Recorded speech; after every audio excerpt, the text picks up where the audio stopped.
Ya, bismillahirrahmanirrahim. Assalamualaikum warahmatullahi wabarakatuh. Selamat pagi, siang, sore, dan malam. Sampai ketemu lagi di mata kuliah pemrograman spasial, di mana saya dan Pak Cecep akan memberikan materi mengenai apa yang bisa dilakukan dengan menggunakan Python khususnya. Dan dalam mata kuliah ini adalah pertemuan yang ketujuh, di mana di pertemuan ketujuh ini kita akan membangun sebuah antarmuka aplikasi geospasial dari apa yang sudah pernah kita pelajari sebelumnya. Jadi di pertemuan ketujuh ini adalah puncak dari apa yang sudah kita pelajari dari pertemuan-pertemuan sebelumnya, di mana kita sudah berkenalan dengan apa itu bahasa Python, kemudian kita juga sudah berkenalan dengan beberapa modul geospasial, kita menggunakan Python untuk keperluan analisis spasial, dan kemudian kita sudah berkenalan juga dengan bagaimana membuat dan melakukan sebuah analisis geospatial data science dengan menggunakan modul-modul Python seperti GeoPandas. Dan minggu lalu kita sudah melakukan analisis spasial yang sama seperti apa yang mungkin sering kita lakukan dengan menggunakan software desktop. Nah, untuk minggu ini kita akan berangkat lebih jauh. Kita akan membahas bagaimana membuat sebuah aplikasi desktop, bagaimana apa yang kita lakukan seperti biasa. Jadi di minggu ini kita akan membangun sebuah aplikasi dengan menggunakan bahasa Python dan beberapa modul geospasial yang disediakan dalam Python, yang khususnya kita akan membangun aplikasi dengan menggunakan QGIS.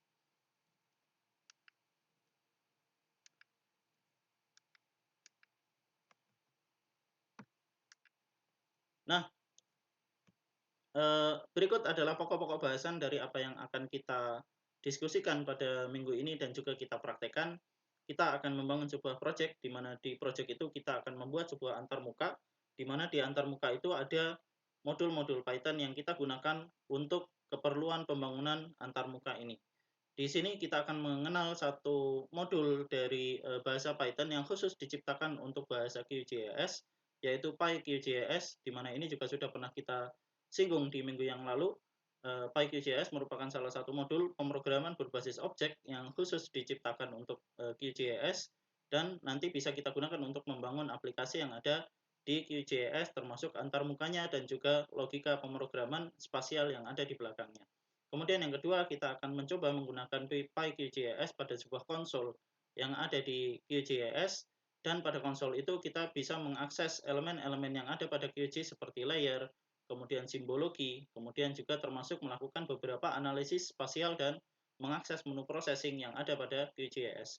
Dan terakhir, kita juga akan membangun sebuah antarmuka dengan menggunakan PyQt sebagai antarmuka untuk GUI-nya atau Graphical User Interface, dan logikanya untuk analisis spasial di belakang layar kita menggunakan PyQGIS. Jadi kombinasi dari ini, output dari apa yang kita bahas pada topik ke-7 ini pada pemrograman spasial adalah peserta dapat mengikuti bahwa sebuah aplikasi spasial dapat diciptakan dengan menggunakan bahasa Python, sekaligus kita bisa melakukan dan membangun sebuah aplikasi yang mampu melakukan analisis spasial dengan menggunakan bahasa Python. Nah, sebagaimana yang sudah kita sering jumpai, ada satu aplikasi yang kita kenal dengan nama QGIS, yang tampilannya ada yang seperti di layar seperti ini, dan QGIS ini adalah salah satu aplikasi yang sangat terkenal, yang sering kali menjadi alternatif open source atau bebas dan terbuka dari aplikasi ArcGIS. Jadi QGIS ini dikembangkan dari awal tahun 2000-an sampai sekarang, dari kurang lebih tahun 2004 sampai sekarang oleh Gary Sherman, dan sekarang pengembangannya ada di bawah steering committee QGIS, steering committee QGIS yang membawahi bagaimana aplikasi ini dirilis. Dan kita lihat bahwa aplikasi ini adalah aplikasi yang sepenuhnya open source. Sehingga seandainya kita ingin melihat kodenya atau kita ingin turut berkontribusi pada pengembangan aplikasi QGIS, kita juga bisa melakukan hal tersebut dengan mempelajari bahasa Python dan juga mempelajari bagaimana bahasa PyQGIS itu digunakan untuk mengakses elemen-elemen yang ada pada antarmuka QGIS. Nah, inilah software yang kita kenal, dan seperti yang kami sampaikan di belakang layar, QGIS menggunakan bahasa Python yang digunakan untuk membuat antarmuka antara kita dengan menu-menu analisis yang ada di belakang layar. Seperti yang kita kenal di beberapa minggu sebelum ini, kita berkenalan dengan GIDAL dan OGR. Nah, QGIS ini menggunakan Python sebagai antarmuka untuk pemrograman di mana kita dapat mengontrol elemen-elemen dasar atau elemen dalam level yang lebih rendah dari antarmuka QGIS untuk membangun sebuah scripting. Nah, mungkin muncul pertanyaan, kenapa kita perlu melakukan scripting padahal kita sudah punya antarmuka atau GUI. Nah, pada pelajaran sebelumnya di mata kuliah pemrograman spasial ini, sewaktu kita membahas mengenai Jupyter Notebook, kita dapatkan bahwa ternyata dengan menggunakan scripting ada banyak hal yang bisa kita selesaikan, yang itu mungkin tidak akan bisa kita selesaikan kalau kita menggunakan sebuah antarmuka GUI.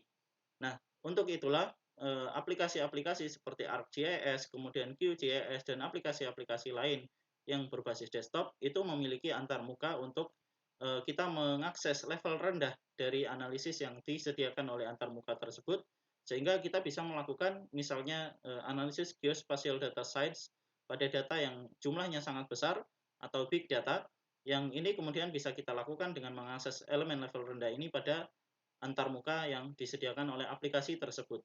Sebagai contoh, kita lihat di QGIS di belakang saya ini ada Python console di mana kita bisa menggunakan bahasa yang tadi saya sebutkan yaitu PyQGIS, dan PyQGIS itu nanti akan bisa mengakses elemen-elemen dasar dari antarmuka QGIS.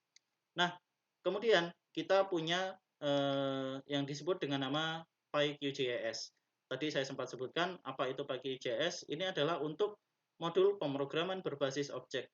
Nah, penekanannya di sini adalah pada kata pemrograman berbasis objek. Apa itu pemrograman berbasis objek atau Object Oriented Programming? OOP ya, atau Object Oriented Programming ini adalah satu modul pemrograman yang juga dikembangkan dalam bahasa Python, di mana dengan menggunakan Python seperti yang kita lihat di sebelah saya ini, di situ ada from qgis.utils import evis. Nah, itu adalah contoh bagaimana kita mengakses elemen antarmuka atau interface dari QGIS. Kemudian tentu ada elemen-elemen lain yang kemudian bisa kita gunakan untuk membangun sebuah aplikasi ya, yang nantinya akan kita kenal bahwa ternyata kita bisa membuat sebuah plugin pada QGIS yang fungsi plugin ini tentu sesuka kita. Kalau kita butuh satu analisis yang belum disediakan oleh antarmuka QGIS, maka kita bisa buat sendiri. Nah, inilah keuntungan dari mempelajari antarmuka pembangunan antarmuka aplikasi geospasial dengan menggunakan bahasa Python, di mana kita juga bisa kombinasikan dengan modul-modul Python yang lain. Seperti yang kita lihat di bagian atas, di situ ada import OS dan import JSON.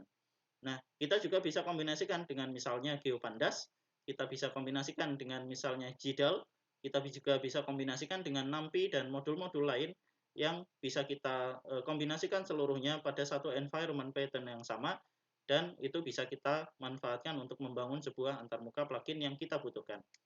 Nah, kita bisa melakukan scripting dengan cara semacam ini. Jadi salah satu penggunaan PyQGIS adalah pada konsol seperti yang tadi saya sampaikan yang ada di belakang saya ini, di mana di situ kita bisa menulis bahwa kode-kode dalam bahasa PyQGIS ya, dengan bahasa yang tidak terlalu berbeda jauh dengan apa yang sudah kita pelajari selama ini. Nah, kita bisa memanfaatkan PyQGIS untuk membangun aplikasi dan mengakses elemen-elemen dasar dari QGIS. Nah, kita menggunakan Python console di sini, kita ketikkan, kemudian kita mengontrol layer misalnya, atau kita menggambar sebuah poligon atau elemen-elemen lain pada kanvas QGIS. Nah, ini adalah salah satu contoh bagaimana kita memanfaatkan PyQGIS untuk keperluan programming di dalam antarmuka QGIS itu sendiri. Nah, selanjutnya tadi saya sempat menyebutkan bahwa kita bisa membangun sebuah plugin pada QGIS. Nah, ekosistem plugin yang ada di QGIS sendiri, karena dia adalah sebuah aplikasi yang bersifat open source, di mana setiap orang bisa mengembangkan aplikasi apapun, maka kita jumpai ada ratusan plugin. Di sini ada saat ini ada 760 plugin yang tersedia hanya di repositori plugin QGIS saja, belum yang termasuk yang di luar. Ya, ini ada 760 plugin yang saat ini tersedia ketika video ini dibuat, yang bisa kita gunakan secara bebas dan terbuka, dan semuanya ini dibangun oleh orang-orang yang memiliki kebutuhan tertentu. Sebagai contoh, di sini ada salah satu plugin yang disebut dengan nama GeoKKP GIS yang digunakan oleh Badan Pertanahan Nasional untuk keperluan pemetaan data dari lapangan ke dalam server GeoKKP. Jadi kita bisa membangun aplikasi sendiri yang disebut dengan nama plugin, yang ini kemudian melengkapi fungsi-fungsi yang ada pada QGIS atau menambahkan fungsi yang sekiranya kita belum jumpai ada pada QGIS dan kita butuhkan itu. Dan ini semua dibangun dengan menggunakan PyQGIS. Nah, kita bisa memanfaatkan dan ini akan kita praktekkan pada pertemuan di minggu ini, yaitu menggunakan yang disebut dengan nama QGIS Plugin Builder. Di mana plugin builder ini akan memudahkan kita untuk membangun sebuah plugin yang nanti akan muncul di antarmuka QGIS. Nah, prinsip dari pembangunan aplikasi di dalam QGIS ada dua, yaitu kita membangun GUI atau antarmukanya. Antarmuka ini antara lain terdiri dari tombol, kemudian misalnya di situ ada form, ada formulir yang harus diisi oleh pengguna, kemudian ada daftar layer misalnya, kemudian ada elemen-elemen lain yang membentuk sebuah GUI atau antarmuka, dan di belakang layar ada PyQGIS. Jadi GUI ini kita bangun dengan menggunakan satu modul Python yang disebut dengan nama PyQt yang saat ini ada di versi 5, dan di belakang layar yang lain ada PyQGIS yang di situ kita gunakan untuk keperluan analisis dan manipulasi data geospasial seperti yang sudah kita pelajari sebelumnya. Nah, ini adalah contoh antarmuka yang kita sebut dengan nama Qt Designer dan ini sudah include di dalam instalasi QGIS sehingga ketika kita sudah menginstal QGIS, kita akan bisa membangun antarmuka sebenarnya dengan menggunakan ini.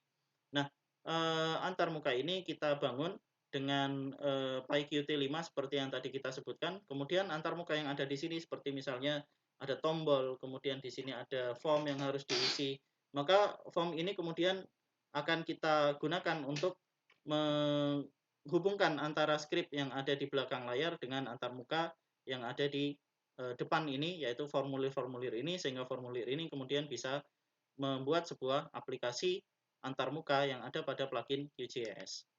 Nah, untuk proyek pada minggu ini kita akan membangun sebuah aplikasi yang disebut dengan nama plugin pada QGIS, di mana antarmuka tersebut terdiri dari PyQt 5 sebagai antarmuka dan juga PyQGIS sebagai script yang ada di belakang layar, dan kita akan membuat plugin semacam ini. Jadi di sini ada plugin yang disebut dengan nama Azimuth and Distance, dan plugin ini akan bisa kita gunakan untuk memplotting data dari lapangan.